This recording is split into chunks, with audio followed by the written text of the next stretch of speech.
राधे राधे भक्तों।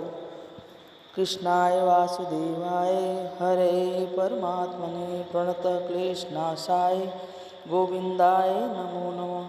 हरे कृष्णा। आप सभी को श्रावण पुत्रदा एकादशी की हार्दिक शुभकामनाएं।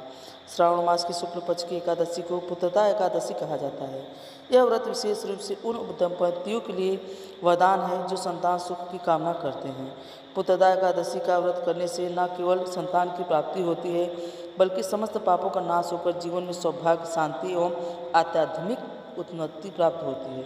अब प्रस्तुत है एक दिव्य कथा जो स्वयं भगवान श्री कृष्ण ने धर्मराज युधिष्ठिर को सुनाई थी।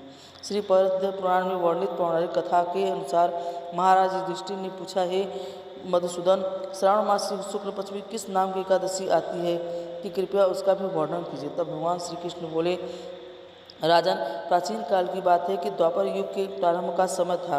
महिष्मती नगरी में राजा महिजीत अपने राज्य का पालन करते थे, किंतु उन्हें कोई पुत्र नहीं था। इसलिए वह राज उन्हें सुखदायक नहीं लगता था। अपनी अवस्था अधिक देखकर राजा को बड़ी चिंता होने लगी। उन्होंने प्रजाजनों के बीच बैठकर एक दिन इस प्रकार कहा, हे प्रजाजनों, इस जन्म में मुझे कोई पातक नहीं हुआ है। मैंने अपने खजाने में अन्याय से कमाया हुआ धन भी कभी जमा नहीं किया। ब्राह्मणों और देवताओं का धन भी मैंने कभी नहीं लिया है। पुत्रवज प्रजा का पालन भी किया है। धर्म से पृथ्वी पर अधिकार जमाया है। दुष्टों को चाहे वे बंधु और पुत्रों के समान ही क्यों न हो, मैंने उन्हें हमेशा दंड नहीं दिया है। शिष्ट पुरुषों का सदैव सम्मान किया है और किसी को देश का पात्र नहीं समझा। फिर क्या कारण है जो मेरे घर में आज तक पुत्र उत्पन्न नहीं हुआ? आप लोग कृपया इस पर विचार करें। राजा का यह वचन सुनकर प्रजा पुरोहित के साथ कुछ ब्राह्मणों ने उनके हित का विचार करके गहन वन में प्रवेश किया। राजा का कल्याण चाहने वाले वे सभी लोग इधर उधर घूमकर ऋषि सेवित आश्रमों की तलाश करने लगे। इतने में ही उन्हें एक आश्रम पर मुनि श्रेष्ठ लोमस जी के दर्शन हुए।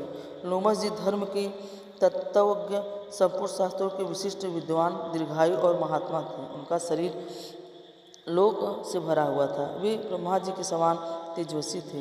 एक एक कल्प बीतने पर उनके शरीर पर एक लोम अर्थात रोम वितीक्षण होता था, टूट गिरता था, इसलिए उनका नाम लोमस हुआ। वे महामुनि तीनों कालों की बात जानते थे। उन्हें देखकर सभी लोगों को वह बड़ा हर्ष हुआ। लोगों ने अपने निकट आया देखकर लोमस ऋषि ने पूछा, तुम सब लोग यहाँ किस लिए आए हो?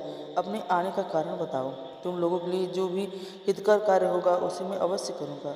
प्रजाजनों ने कहा, हे ब्राह्मण, इस समय महिजीत नाम वाले जो राजा, उन्हें कोई पुत्र नहीं है। हम लोग उन्हीं की प्रजा हैं जिनका इन्होंने पुत्र की तरह पालन किया है। वे लेकिन उन्हें पुत्रहीन देखकर उनके दुख से दुखी होकर हम तपस्या करने का दृढ़ निश्चय करके यहाँ आए हैं।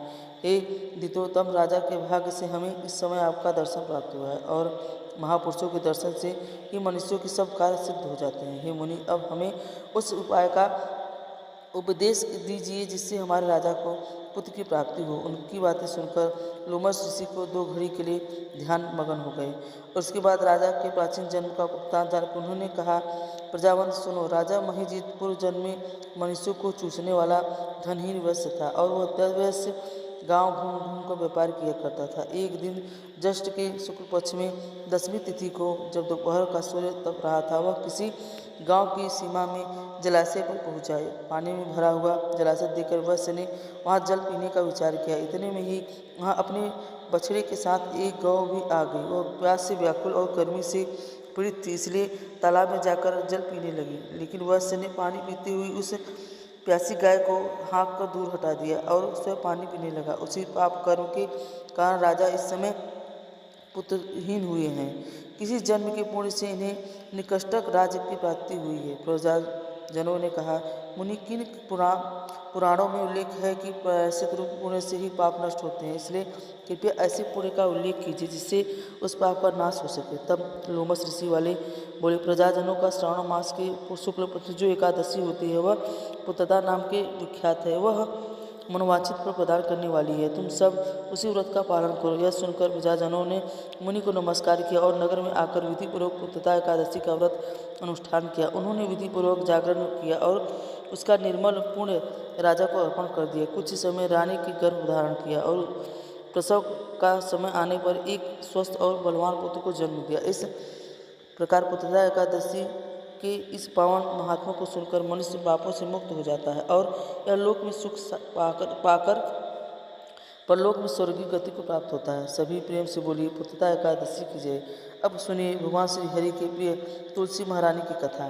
प्राचीन काल के अनुसार एक बार एक बूढ़ी माई थी जो नियमित गारस माता यानी एकादशी का उपवास कर रखा करती थी और तुलसी के पौधे की सेवा किया करती थी। तुलसी के पौधे को सींचा करती थी। वे सुबह को बिना तुलसी के पौधे के बिना पूजा किए अन्न या जल तक ग्रहण नहीं करती थी। जब भी वह बूढ़ी माई तुलसी के पौधों को सींचती थी तो तुलसी माता से कहती, हे तुलसी माता, सत्य की दाता, मैं तेरा बिरवा सींचती हूँ, मुझे बहू दे, पीले रंग की धोती दे, मीठा ग्रास दे, बैकुंठ में वास दे, अच्छी मौत दे, चंदन का काठ दे, अच्छा राज दे, खाने को दाल भात दे और गारस के दिन कृष्ण का कांधा दे।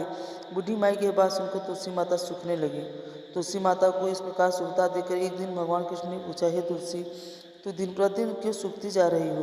तब तुलसी माता ने कहा कि बस मेरे मन की बात पूछो प्रभु। भगवान कहने लगे, मैं नहीं पूछूंगा, कौन पूछेगा? तुम तुलसी माता कहती हैं कि हे प्रभु, एक बूढ़ी माई आती हैं और अपनी बात कहकर चली जाती हैं, मैं उनकी सारी बात तो पूरी कर दूंगी, लेकिन कृष्ण का कांधा कहाँ से लाऊंगी? तब भगवान श्री कृष्ण बोले कि बूढ़ी माई मरेगी तो मैं अपने आप ही कांधा देने आऊँगा, तुम बूढ़ी माई से बात कह देना। और इसके कुछ समय बाद वह बूढ़ी माई मर गई। बूढ़ी माई के मरने के पर सारा गांव इकट्ठा हो गया और उनका अंतिम समय आने पर जब उन्हें उठाने लगे तब वह बड़ी भारी हो गई, जिसको वो किसी से उठाए ना उठ सके। सभी कहने लगे, यह तो बहुत धर्मात्मा थी, बहुत संस्कारी थी, खूब पूजा पाठ करती थी, कोई पाप तो तक इन्होंने नहीं किया, फिर इतनी भारी कैसे हो गई? तभी बूढ़े ब्राह्मण के भेष में वहाँ भगवान श्री कृष्ण आए और कहने लगे कि भीड़ कैसी है? तब गांव वाले की एक बूढ़ी माई मर गई हैं और आज एकादशी का दिन है, वो इतनी पापिन थी कि उनकी अर्थी उठाई तक नहीं उठ रही है, यह तो बहुत भारी हो गई। भगवान बोले कि मुझे इनके कान में कुछ कह देने के लिए लेने दो, फिर यह उठ जाएंगे। तब भगवान श्री कृष्ण बूढ़ी माई के पास गए और चुपके से उनके कान में कहा, हे बूढ़ी माई, तू अपने मन की कर ले, पीताम्बर की धोती ले और मीठा मीठा घास ले, बैकुंठ बाँस से चटक की चाल से चंदन का काठ ले, झालर की झलक से दाल भात जीव और श्री कृष्ण कांधा ले। भगवान की सारी बातें सुनकर बूढ़ी माई हल्की हो गई। तब भगवान कृष्ण ने अपने कंधे पर लेकर इस प्रकार बूढ़ी माई की मुक्ति मिल गई और वह बैकुंठ लोक को चली गई। हे तुलसी माते, जैसे आपने उस बूढ़ी माई को मुक्ति दी, ऐसे ही हम सभी को मुक्ति देना। जैसे भगवान कृष्ण ने उन्हें कांधा दिया, वैसे हम सबको भी देना। प्रेम से बोले श्री कृष्ण भगवान की जय। प्रेम से बोले तुलसी मैया की